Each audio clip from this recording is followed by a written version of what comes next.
The sound bites, the headlines are not the story. There's no doubt that this is a tragedy that brings two families together. He was the spark of the room. This modern day Renaissance man. It's just different from all those other cases.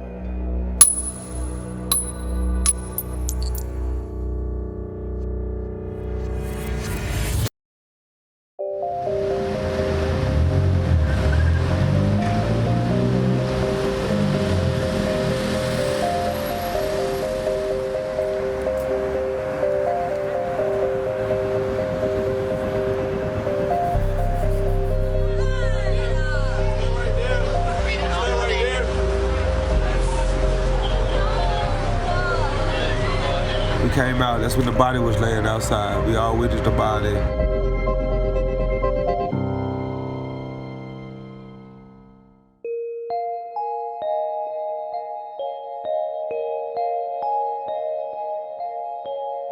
We never really got to be newlyweds. June 22nd happened, which really just shook our whole foundation. And I think the only way anyone kind of can handle this tragedy is just by going day by day.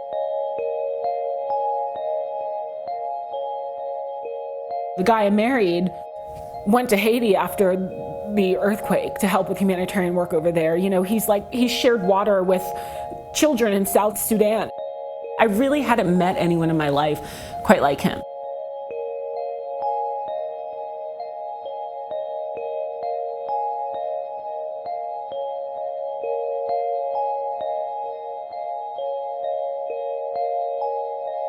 I was talking to Cain. He called me to tell me that he just got a job, that him and my oldest son and my youngest son would all be working together. He hoped of starting his own clothing line.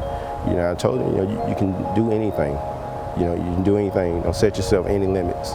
Between Cain's ages of 1 and 3, he was obsessed with the newspaper. When he would carry around like he was a little businessman, he had on his arm, he carried the newspaper around. And, you know, he'd come sit it down, fold it out, and I just watch him.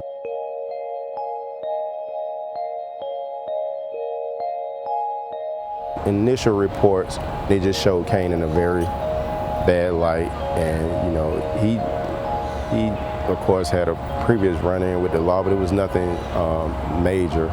You know, to just see them keep running his mugshot, you know, all over the news.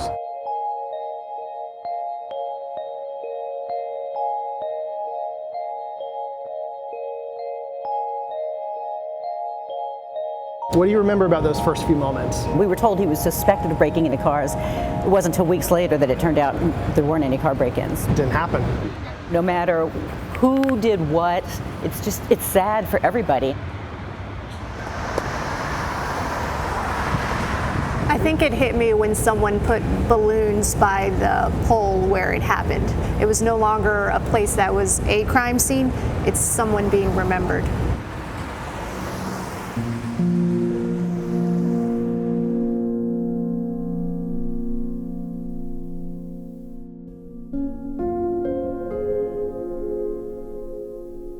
Did you know an officer had pulled the trigger at that point? No, I didn't. No, I didn't. The next time I saw my son, the funeral home, I was standing over his body, looking down at him.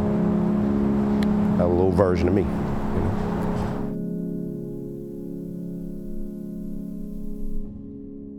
It was a really painful time for everyone just to kind of accept that diagnosis and know that his mom was dying.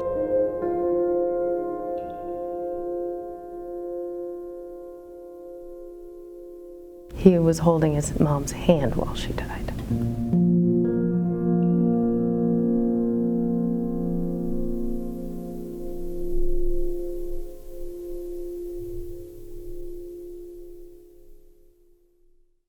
Officer Burns angled his car, chirped, yelled stop. The vehicle did not stop. So why wouldn't somebody stop? Why would they conduct themselves in a way that would be perceived by an officer to be threatening?